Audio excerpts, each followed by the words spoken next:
Hello everyone. We were discussing the first chapter, that is the chemical reactions and equations of class 10th of the subject science.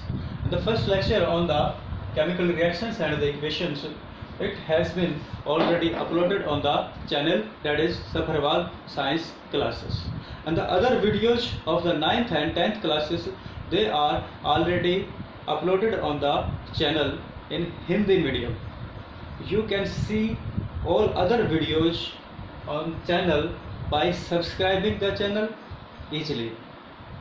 We were discussing about the chemical reactions, how do chemical reactions occur, what the changes takes place during the chemical reactions. Before starting today's lecture, we revise the previous lesson, that is chemical reactions. Chemical reactions are the processes by which the new substances are formed with new properties.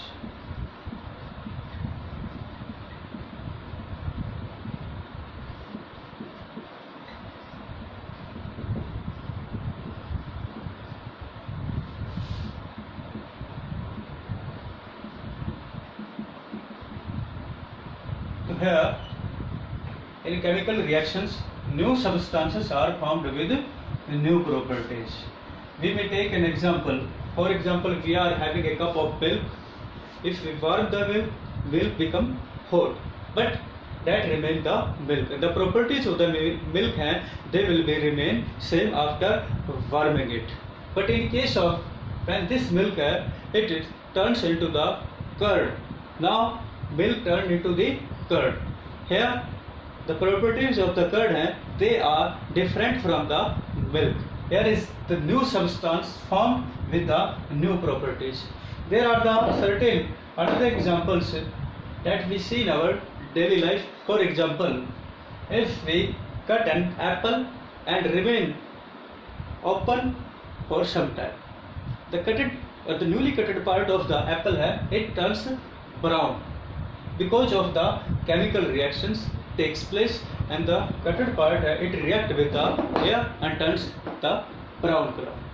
Here another example, for example, in rainy season, if we put any article made up of iron in open areas, so there will be the more moisture in the rainy season, and that iron it react with air and moisture, and there will be a small layer of the rust deposit over the that article made up of iron, and that layer of the rust that is the example of chemical reactions. So due to this chemical reaction taking place between the iron and the air and moisture, there will be the rusting of iron takes place. In case of the chemical reactions, there are the two main parts: reactants and products.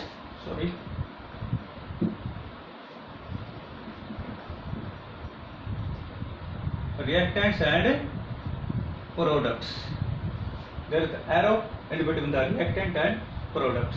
Reactant always written on the left hand side, and the product always written on the right hand side of the arrow. So what are the reactants? Reactants are the substances that take part in a chemical reaction, and the products are the substances that form during the chemical reactions. So we can define the reactants and products easily. So reactants are the substances that take part in a chemical reaction, and they always written on the left hand side of the arrow. So the products are the substances that formed during the chemical reactions, and they always written on the right hand side of the arrow. So the arrowhead representing this turns into this. So reactants turns into the products. So this is the main body of the chemical reactions. Here we may take the example of the chemical reaction that is included in your syllabus. When magnesium ribbon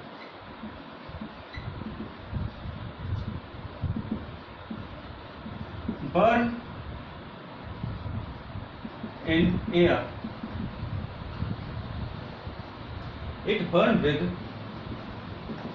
white dazzling flame, and here is the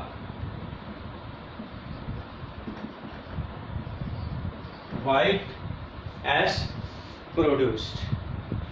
Magnesium ribbon, when burned in air, it burns with white dazzling flame, and white ash that will be remains. So magnesium, there the chemical reaction takes place. When the chemical reaction takes place, this magnesium react with air, and air having the gas that is oxygen. Magnesium react with oxygen, and the white ash of the this ribbon है that is magnesium oxide. So that is the reaction. When the magnesium react with oxygen, it produces the magnesium oxide. So we are having the products and the reactions in this reaction. The magnesium and oxygen, they are the reactants, and the magnesium oxide form, that is the product. There are the certain changes they occur during a chemical reaction. So there are the certain changes we may discuss.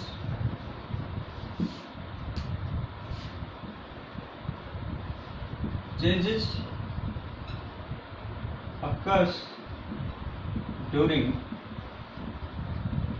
chemical reactions. They have been already discussed in the previous lecture of the first chapter. First change, that is the evolution of gas takes place during the chemical reaction. Second,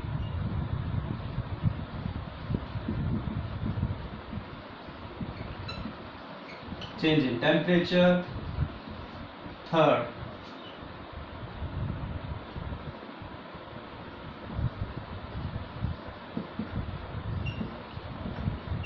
change in state,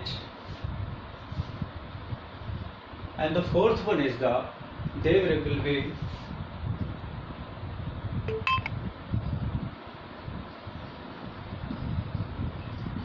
production of precipitates. The examples of the three changes, they have been already discussed in our first lecture on the chapter. Further, we are having discussing the certain examples. Evolution of gas takes place when the zinc it reacts with the sulfuric acid, hydrogen gas is evolved. Change in the temperature. When the lime mixes with the water, the solution becomes hot. Here the temperature rises. Change in the state. Certain reactions, the state of the matter it changes solid to liquid, liquid to gases also. Production of the precipitates. Certain solid precipitates they form during the chemical reactions. For example, when the barium chloride react with the sulfuric acid, that is barium sulfates, precipitates they form during the reaction. So these are the certain changes they takes place during the chemical reactions. Now that we were discussing in the previous lecture, that is chemical equation. Chemical equation is the representation of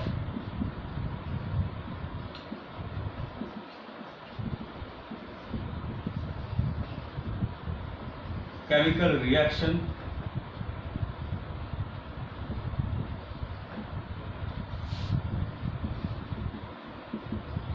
with the help of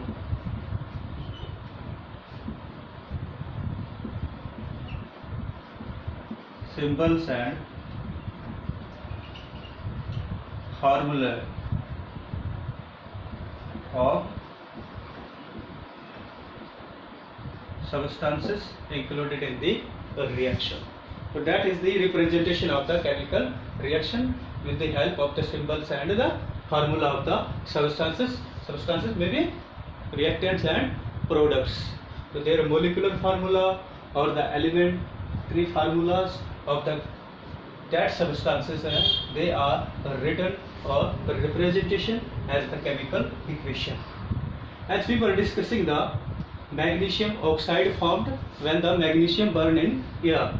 So in case if this is written as a chemical equation, so that becomes magnesium plus oxygen, it forms magnesium oxide. In the word form, we write this magnesium plus oxygen, and that will be magnesium oxide. Symbol of magnesium Mg, oxygen O2, and of magnesium oxide, that is MgO. So this is the chemical equation. This is the chemical equation. Chemical equations may be of two types. First, balanced chemical equation, and another is the unbalanced chemical equation. If the mass of the reactants will be same in case of the mass of the products, the reaction is the balanced chemical reaction. If there will be the no match or the no balancing of the masses of the reactant with that of the product, that is the unbalanced chemical equation. So we will discuss it in later, what is the balanced chemical equation and what is the unbalanced chemical equation. By taking the example of the same reaction, balancing the chemical equation, the example of the theory comes from the law of conservation of mass. So here the mass of the reactant will be the same as in case of the mass of the products. That remains same, that the reaction will be the balanced. If that they are not same, reaction will be unbalanced. We may take the examples. We are not calculating the mass of these substances. We generally take the number of atoms participating and the number of atoms formed during the chemical reaction. For example, this magnesium, there is no one here and here, so that is the one atom of the magnesium participating. Oxygen having the 2, magnesium 1, oxygen 1. In case of the reactants, 1 magnesium and 2 oxygen are there. But in case of the product, 1 atom of the magnesium and 1 of the oxygen. This matches with this, but this oxygen are here 2 and and there is only single. So take that don't match. So this is the unbalanced chemical equation. We may take another example. For example, H2SO4 plus Zn. It forms ZnSO4 plus H2. H2SO4 sulfuric acid react with zinc. Zn is the zinc. It forms ZnSO4 zinc sulfate plus hydrogen. We may count the number of atoms participating and the number of atoms formed during the product. Hydrogen here 2, sulfur 1, oxygen 4 and zinc 1. Here Zn 1, S 1, O 4 and H here 2. In case of reactants, hydrogen 2 atoms, hydrogen two atoms in product. Sulfur, one in reactant, one in product. Oxygen, 4 in reactant, 4 in product. Zinc, 1 in reactant and 1 in product. So all matches with that of the reactant and the products. So numbering found match. So that is the example of the balanced chemical equation. If there are the equations that are unbalanced, we may balance them by following the hit and trial method. That will be discussed in the next lecture. If we try more and more times to making the numbers of the reactants or the atoms in the reactant will be the same in case of the products, so that the reactions becomes balanced by trying again and again. That is the hit and trial method. That will be discussed in the next lecture. Thanking you.